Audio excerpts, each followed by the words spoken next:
Okay. So we got probably a little more than halfway last week. This is the kids'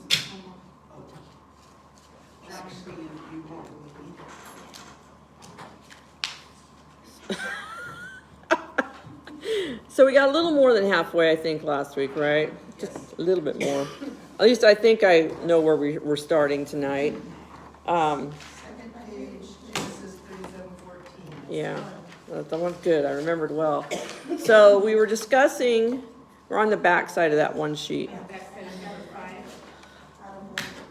So last week we were talking about the importance of location in the Bible. It's like many things in the Bible, even those little details can be important. So that's why we titled it location, location, location. So sometimes a location was important because a repeated type of event happened in the same place multiple times in the Bible. So the place was important because it was usually a foreshadowing. Or maybe it was important, like we started discussing, because of the name, the actual name of the place held a meaning. So that's what we started with this particular lesson. Hebron meant what? Look at your notes, quick, cheat. Yeah, what's it mean? Fellowship. Yeah, I got yours filled in, right? I should have made one more for poor Laquita. I didn't make quite enough. So it meant fellowship or communion. And then Shechem, which is our other key city we were talking about, was shoulder or a place of burden bearing, right? So those names really played into the meaning or the importance of this story, about this section about Joseph's life. And it meant that Joseph and his father Jacob were hanging out where? In Hebron, in a place of fellowship or communion, which equated to heaven, symbolically, right? And then, so where is Jacob sending Joseph? Shechem. Shechem, to the burden bearing. So it was symbolic of earth and to his mission, in symbolism of what Jesus would be doing. What did Jesus do? He left heaven and he went to earth to bear our burdens of sin, right? So that's pretty much where we were leaving off last week. And we were making the point that Jacob was willing to go just like Joseph was willing to go. Because Jacob was stepping into a den of mean and angry brothers, right? And it's just like Jesus stepping into earth where there's a lot of hatred towards him, right? Jacob, Joseph, excuse me. One of the J names was. Yeah, don't listen to anything I say. Just listen. I heard you say it wrong, and I'm like, that's not what she meant. No, yeah. Well, it was a J name person. There's so many: Jacob, Joseph, and Jesus. It gets to be quite a tongue teaser, huh? Jochebed. Oh well, yeah. We haven't got to him yet. Please don't add that in. So anyway, we're starting in Genesis 37:14, right? Then he said to him, "Please go and see if it is well with your brothers and well with the flocks, and bring back word to me." So he sent him out of the valley of Hebron, and he went to Shechem. So here we go, Jacob sending his son on a mission, a very definite mission. He knows how his sons feel about his other son, but he still cares about his other sons and wants to know what's going on with them. He wants to know how things are going with them. So we talked about Shechem was 50 miles away from their home ranch, right? So he's sending Joseph on a long journey, 50 miles away, to go see how they're doing with the sheep, because that's what we learned during our Psalm study, that they travel northward to the cooler weather, the greener land. So, well, not normally. They usually went with somebody. But in this case, Joseph is going alone on this journey. But see, that's what Jesus did, right? He came alone to here. I find it hard to believe that a wealthy man's son is traveling alone. Yes. I don't know. I mean, it doesn't tell us what he was. He could have went with somebody, but it doesn't say. You would think. How would they have thrown him in a pit and everything if there was That's true. Well, because That's they're true. the older brothers and they can control the servants. You don't see any mention of it, so I don't know. There's no way to know since we weren't there. But it doesn't mention any servants, and your point is very, very valid. You know, why would the servants have let the heir get thrown in the pit? Considering that traveling back then was the way it was, I mean, it didn't have a person on their own stood the risk of being attacked. Right. all Yeah. the time. But we know he was on his own when he got there. So- But We don't, I mean, we don't. Because, yeah, I agree with Lori. I do too. The There's servant no. wouldn't have let those guys They throw might him have in let the them pit. go. Brothers, they had control over the servants. Nope, they didn't. They didn't. Joseph was the heir. So, Yeah, but they were older, he should have been the heir. They were the. But we talked about that, Claudia. vote, remember? Which signified he was the heir. that He was the heir, or he'd already become the heir because of the other son's He's the disobedience. boss. He's the boss. He was alone. I just can't believe. Okay, well, think about. Let's also. As much as his dad revered him, I can't believe he was. It's not necessarily, you know, the places they weren't supposed to travel alone was like the Wadi Kelt. That was a dangerous path. During Jesus' time, there were dangers because of the Romans and other thieves on certain roads. This is way earlier than that time period. And if you think about the story about Saul, before he was king, he was out wandering around on his own looking for his dad's donkeys. Nobody went with him. And he wandered miles and miles and miles. So back then, in this time period, maybe it wasn't as big of a risk. And maybe the location of the path he was on was not. Used to. Yeah, I don't know. It's just there's no way to tell from what's written what really went on. But And if you think about it, they're shepherds, right? So they can defend against yeah, he may have had his. wolves, lions. That's right. They may have. So hard to say what way it is. So, okay, computer, why are we frozen? Hello. Okay, that was weird. So in verse 14, we see the love of the Father for his children and the Son being sent on a mission to them to make sure they were well. That sounds just like Jesus, doesn't it? That's perfect for today. Love. Oh, yeah. Yes. That's why I'm dressed up for you. The day of love. You have a comfortable love relationship.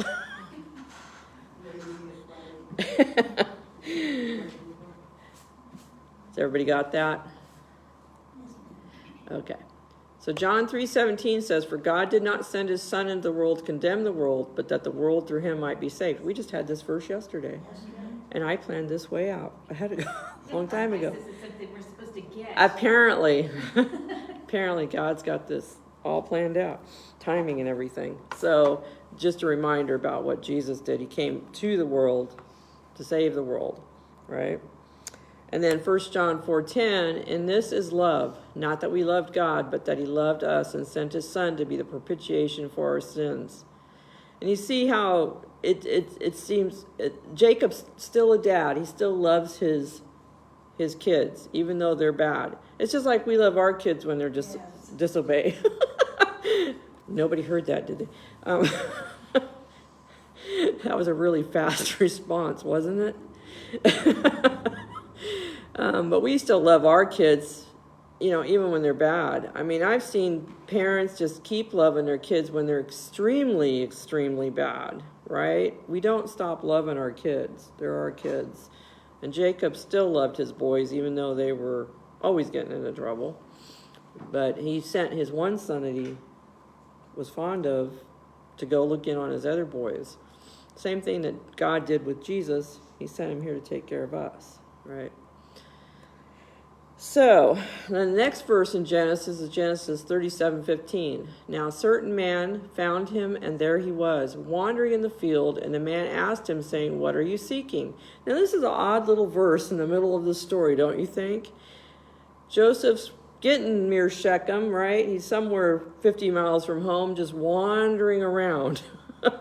Can't find his brothers. Where have they gone? And this guy just walks up to him. Don't you have to wonder who this guy was? It's kind of a strange little story, and why was he wandering so much, you know? Because he... Strange that it's part of the story. I know, it's a unique verse, and nothing's ever there by accident.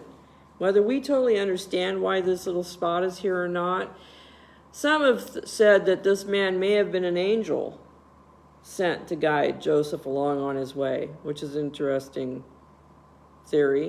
Entertaining angels. Yeah. Somebody that helped to get him back on track. Oh, hey, your brothers have gone this way or whatever. But he came up to him and asked him, what are you seeking? So it's interesting. But the foreshadowing that comes out of this verse that they teach is that Joseph wandering the field in verse 15 foreshadows Jesus being a homeless wanderer on earth. So maybe that's the whole purpose of this verse, was just to complete the foreshadowing. I don't know. It's an interesting thing. Did you not have your paper? It's in another bag somewhere. Here. No. I'll just get it from here. Uh-oh, that sounded ominous. It does. I think I have to move. I got to finish cleaning out my garage so I can pack up. I'll help you. Oh, no, I've been helping her. Anyway. So in reference to Jesus being a homeless wanderer, Matthew 8:20, and Jesus said to him, foxes have holes and birds of the air have nests, but the Son of Man has nowhere to lay his head. And then the other accounting of that was in John 7:53, and everyone went to his own house. This was after whatever they'd been busy doing with his disciples. But Jesus went to the Mount of Olives. Oops, too far. So, yeah. Hey, is there a slide missing? Where's my slide? I know that slide existed before. This is what happens when you go to sleep. Okay, so Jesus had no home of his own. No, I missed 3. Homeless wanderer on earth. Oh, I'm sorry. Homeless wanderer on Okay, I got that. And then apparently there's a slide either out of place or missing, as Jesus had no home of his own. I never really, I've read that verse about, him not having a place, but I haven't really thought about that before. Here his disciples went off to their own homes and he had no place to go. Isn't that sad? I just can't imagine that. And what did he do all the time? So once he became a man, that means he's no longer in the household of Mary and Joseph. He has to leave. Well, he's not even living. He's not even living there. He was caring for his mother. Because that was his home. Right, but he was doing the work of his father, the carpenter job, until it was time to start his ministry. Yeah. And he still was living with Mary up until that point, but now he's living in a whole different town. Yeah. He's usually up near Galilee, Capernaum at this point. He was like a hitchhiker. Yeah, but But so many of the different references say that he stayed in such and such home. And, like Mary and Martha, and yeah, so he had places to spend a day or 2 or a night. right. But he always returned to the Mount of Olives. Yeah, but he didn't have his own place. It just seems sad, that he had to. Now in The Chosen, he had a tent. They had a tent. He was wandering with a tent. They were all in tents. It's probably got a center home for that. We have good I always think of that song by Rich Mullins, how does the chorus go? The world's hope rests on the shoulders of a homeless man. Oh, Do you know that yeah, song? yeah. Yeah, He had a lot of good music. yeah, he really did. Rich Mullins. Oh, But it just seems sad, that especially when you read this thing, they all went to their own house. And why didn't they invite him? Like that, don't you want to come home with us, Jesus? Come spend the night here. But maybe he had told them. Oh, go ahead. That's why I was saying, what did he do? I thought, well, he went to pray. Every time they say he separated, there's something that says he went to pray. He got up early, they didn't know where it was. so he was Right, praying. right. So. But he had to God sleep called too. him- I know, but God called him out in the night to pray. Mm-hmm. Well, one guy had a rock for a pillow. They weren't into comfort. No, I know They had that. blow-up stuff like I know that, but you know, they still have winter days, so to speak, where it's cold, you know. Gotta have some place during those time periods. You'd freeze to Yeah, but death. It's kind of the same kind of weather that we have. It's not raining. We're not like, I wouldn't have been out a couple of weeks ago. It was pretty icy. It was like 32, I think, that night. It's like, no, I don't want to sleep outside in 32-degree weather. Not even 50-degree you weather. don't have much you pray with that. Yeah. Probably drive you to pray. There's my praying key. More in secret, huh? Yeah. So the next verse is Genesis 37:16. So he said, I'm seeking my brothers. Please tell me where they are feeding their flocks. So in verse 16, Joseph foreshadows Jesus' specific mission to his brethren, the people of Israel. Jesus had a very specific mission. I never really paid a whole lot of attention to this. I knew he came for Israel. Now in Joseph's case, he's paying attention to his brethren, right? His brothers. But in the foreshadowing, Jesus has a very specific mission. God sent him on a mission to Israel. Very specific. But he didn't even come to the Gentile. He didn't.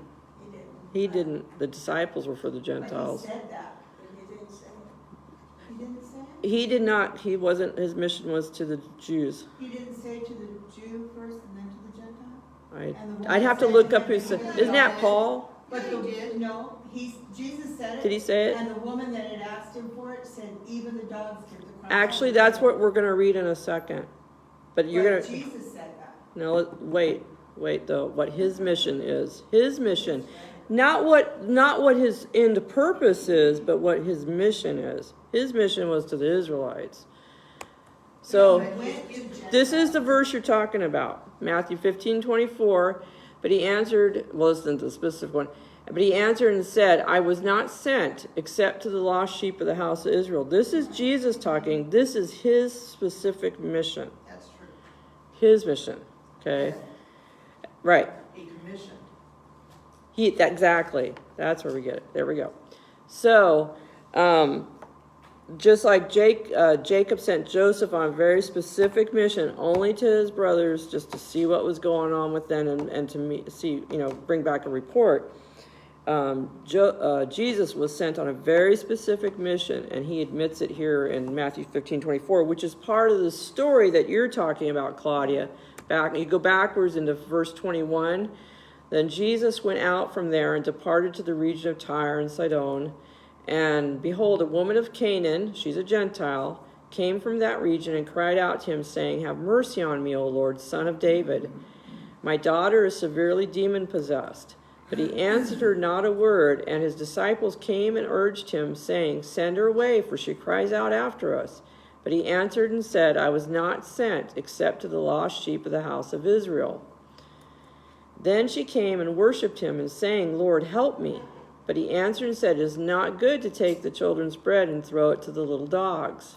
He's trying to tell her in nice little ways over and about 3 times in this passage, I'm not here for you. My call is not to the Gentiles. But Even the dogs. But he did. yeah. But he did, because what do we have? We have a loving and merciful, gracious God. He's very compassionate.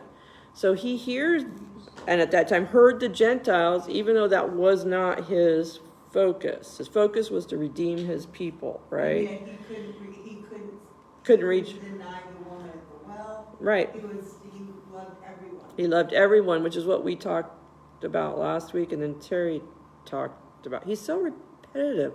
Anyway, we both talked about that. I know. And so anyway, and she said, yes, Lord, yet even the little dogs eat the crumbs which fall from their master's table. He gently told her, back in this verse, called her a little dog. It was a very gentle, kind way to say that you're not of my people. Well, no, it actually was a nice way for him to put it, because she knew, and all the Jews didn't. It was a culture thing. It was them. So he was trying to be nice to her. So anyway, but she had such faith that she persistently asked him, please help me, help my daughter, right? And she worshiped. She had faith. And so he knew her heart. And so then Jesus answered and said to her, "O woman, great is your faith. Let it be to you as you desire." And her daughter was healed from that very hour. So he had a specific mission, but he isn't a God without heart. He had But heart. if he knows your heart, and you're not even in his focus or his mission, Right. and he still heals you anyway, why would he say to her, "You're not on mission"? He's making a point. It's just what his mission was. It's what God the Father sent him to do, was to go reach the Israelites first. Wasn't time to reach the Gentiles yet, so to speak. Well, and it's like, even when you read the Old Testament, you think, well, why did he just pick a small nation? Mm-hmm. You know, why not everybody? But he did, but throughout the Old Testament, there are incidents like this, like the little girl, the servant girl, and her master The widow of Zarephath. Yeah. There's lots of incidences where he still cares for everyone. I mean, he loves everyone. That's what, Jesus died for everyone. So, but it's just interesting. I never focused so much on, he had his own job that he's supposed to do. What's it tell you about us? He gives us jobs to do. We have specific missions we're supposed to accomplish as well. That was part of fulfilling the prophecy of the Messiah. Right. Is that he would come first. Just for his people. He gives them first chance to accept him. Right. But his mission was to the Israelites, the Hebrews. Right. And how effective was it to convert Saul to Paul and have someone who really persecuted believers Mm-hmm. go into the Gentile nation and convert them Right. to Christianity, not to Judaism, but Right. that was so effective because he got a lot of people's attention because he had been persecuted Right. so much. Right. Well, the Israelites, their purpose from day one is they were supposed to be the witnesses to the world. And they fell off the wagon. They weren't doing their job. So this is like him putting them back on track. That was the stumbling block for the Sadducees and Pharisees who should have known, Mm-hmm. who had all of the books and the learning and the Mm-hmm. stuff. They should have known, who recognized the Messiah. Right. But the thing that tripped them up was they didn't want anybody else to have it. They were selfish. Right. Yeah.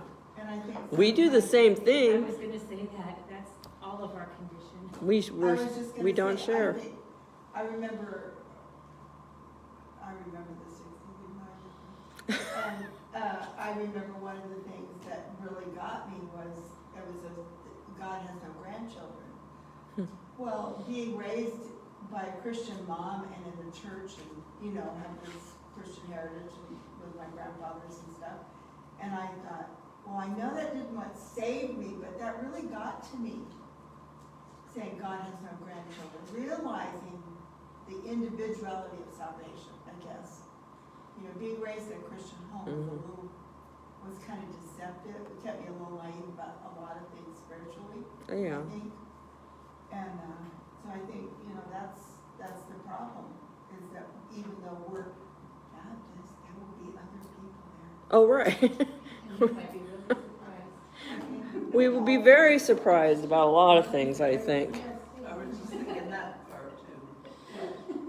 They'll be surprised to see us. Oh, my grandmother was Church of Christ, and one of my grandmothers. And so we had a revival at our church there in Trinity, there in Fresno. My mom always had that the evangelist over for dinner, and my little grandmother was sitting there. And she always loved to argue. Argue the Bible. Whoa, you didn't want to get her started on it. And he just smiled at her I never forget, he smiled at her so sweetly. And he said, Mrs. White, we're going to all be maybe surprised when we get to heaven. Yeah. I think I'll see you there. Oh. And she had kind of softened a little bit because her son had married that woman. That was a Church of Christ. But Right. I think she had softened a little bit before she passed away. We Right. You know, it's kind of like racial, It is, yeah. it's a racial,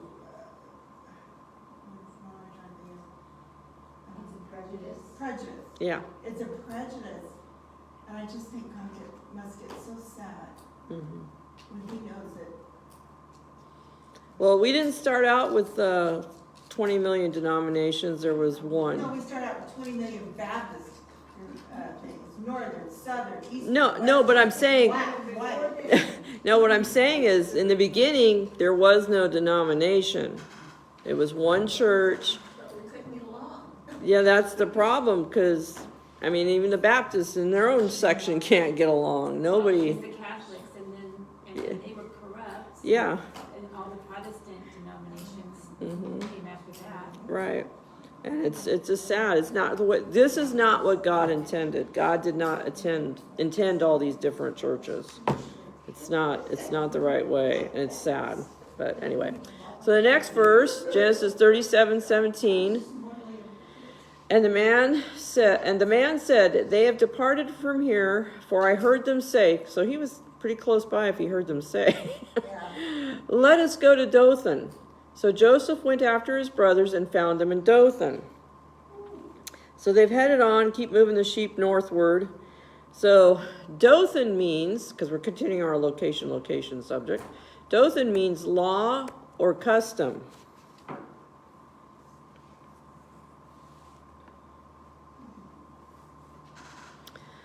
So Joseph foreshadows Jesus coming to his brethren and finding them dwelling in the bondage of law.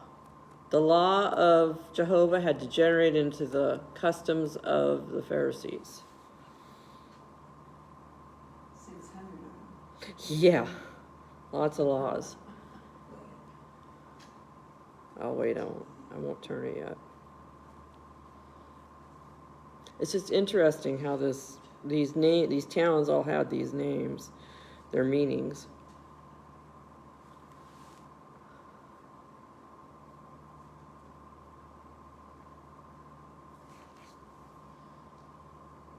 You write these so fast, Carolyn. You're doing a good job. They all just left that paper. Memorize this. Go home and see if you can get it right. We'll do a quiz. Check your paper next She week. said, you're writing it so fast, Carol, and you're so great. And I said, it helps not have paper. You know, I always knew she was a whiz. We all done? Yes, ma'am.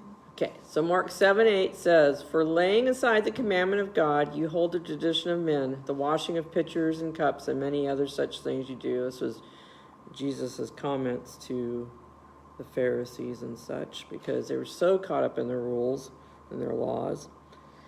But going back to thinking about Dothan, Dothan is the same city where you read about Elisha and his servant being surrounded by the armies that were coming after him. The king, that one, yes, it's the one king that was mad at Elisha for hearing his plans all the time whispered in his ears. Remember that story? Well, is it First Kings or Second Kings? I forgot to write it down, but that's where that story takes place, is in Dothan. And so Elisha and his servant are surrounded by the enemy. And do you remember what happened? The servant says, I don't know what you're talking about. What do you mean we have anybody on our side? And then he prayed, Elisha prayed, God let him see. And the place was filled with an army of angels. Yeah. Getting ready to womp those guys. That's one of my favorite stories. I love that story because God just stepped right in with a mighty hand and showed that king and his army, you're not going to get the better of my people here. And he protected Elisha and his servant. So this is a town of Dothan. So that story for Elijah is going to happen years later. This is before that. So here we have Joseph stepping into Dothan. What is he going to come against in Dothan? His brothers. Oh, wait. He's going to come against his brothers, who are not very nice. They took off. They headed for Dothan. This guy that he ran into in the field says, oh, hey, they headed off to Dothan. So then he heads off he's going to head off to Dothan. He's going to run into the enemy. His brothers are basically the enemy, just like the Pharisees were the enemy to Jesus, caught up in their ways. And So it's interesting, in the same town that Elisha was surrounded by his enemies, here years ahead, this is why the location, a similar story's happening. Joseph's going to get surrounded by his enemies in the same town, same area. And in a strange sort of way, some strange types of angels are going to come rescue Joseph. Not necessarily God's angels, but maybe they act like angels. They come and rescue him. Just a kind of a... Somebody God sent. Yes, there you go. He wouldn't die in He wouldn't die in the pit. There's going to be two sets of angels that will come rescue him from his situation when we get there. So Matthew 26:53 says, "Or do you think that I cannot now pray to my Father, and he will provide me with more than 12 legions of angels?" Jesus experienced the same thing. He goes to he gets faced with the enemy, and he says, don't you think if I wanted to, I could take care of you with my angels? So it's foreshadowing of Joseph's situation, Elisha's situation is the same idea, that their protection is coming. Genesis 37:18. Now when they saw him afar off, even before he came near them, they conspired against him to kill him. So he's not next to them yet, but they spotted him. What do you think gave him away? His coat of many colors. He should have maybe left that at home. He could have snuck up on him. But they spotted him far away. Must have been quite a coat. Must have been. I'd like to have seen it. Wouldn't you like to see what it looked like, you know? You'll need to see the Broadway play. Oh. It was amazing. I wonder if it's anything like what. Oh, I was just teasing. But what's sad is he's not near them yet. They spot him, and immediately they start trying to, Figure out how to get rid of it. how do we kill him? Can you imagine? He snitched on him every other time. No. They finally got it. We only know about... I've been listening to her those many weeks. There was no stitching involved. No, but don't we remember there was only one You didn't account? learn that lesson. Now, You have to go back Claudia, and teach her that. Claudia, my one correction is, did we read many occasions of him snitching? Once is enough if you're the oldest. If you're the oldest and the There was- youngest is always telling We you. we only read one. He didn't snitch on him. He was honest and told the truth to protect his father's interests. All say just before you get the spanking. I don't know. What should we do? Keep going. Anyway. I think they had to have been talking about him and their dislike or hatred of him before he even got there to have that attitude already. That Yeah. dream Right. that he told her, I'm gonna be in charge of you, that had to have really bothered them. Well, I'm sure it did. That was last week. Yeah. And they're still upset. You have to think about when you get mad in your human nature at someone, or you think badly of someone, you're probably talking about them. Well, everybody likes to Especially know. if you have company that is all mad at them with you, you know? Yeah, you put a bunch of hens together, they're gonna peck. You know, right? So it's probably very understandable in their bad frame of mind. They're probably sitting around plotting all the time. But now they see him, oh, this is our opportunity. Here we are about 60 miles from home. And I can understand plotting and getting them in trouble, but killing them? does this show you why Jacob was justified in his decision to make Joseph heir? Yeah, because here's their bad attitude really coming into play. Because no doubt Jacob knew his boys, and the reports he got from Joseph. They already had it in their nature. Yeah. They raped those women, they killed that town. They were not good men. No, no. So you just kind of run along with them. So I mean, they just weren't a good sort. But anyway, so here they are conspiring, right? So the conspiracy to kill Joseph foreshadows the conspiracies to kill Jesus. Because this went on for poor Jesus as well. So for the same reason, nobody likes someone who tells the truth. Exactly. would share So why do with you think you have trouble in this world when you tell straight, honest truth about the Bible to someone? Oh. They don't Well, like you because either. It's a spiritual battle. It's a spiritual battle. I've been in places where I didn't feel like I belonged, Mm-hmm. because I knew. Yeah, because I knew it wasn't, Everybody got it? no. I can't spell conspiracy. I know it. That's your big word. That's your big word for tonight. Thank you. I can't read what I write anyway, so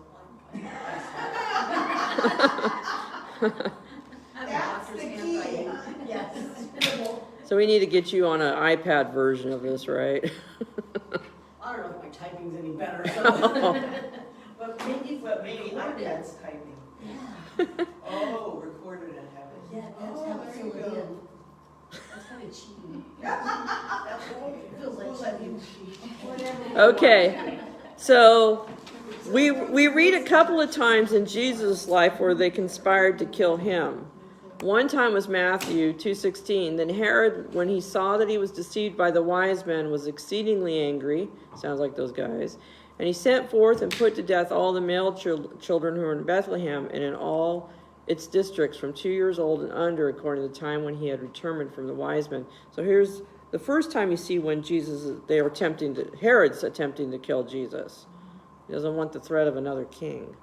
Then you read later in Jesus' life as an adult, then the Pharisees went out and plotted against him how they might destroy in the original language means kill him.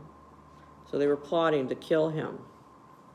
So that's twice we read about it. And no doubt there are other incidences, but that's 2 times when Jesus' life was threatened, just like Joseph. So that's why it foreshadows that. So that's where I left off for this one. So next week, maybe no, not next week. So we're not meeting next week because of President's Day, because we're celebrating. No, today is Lincoln slash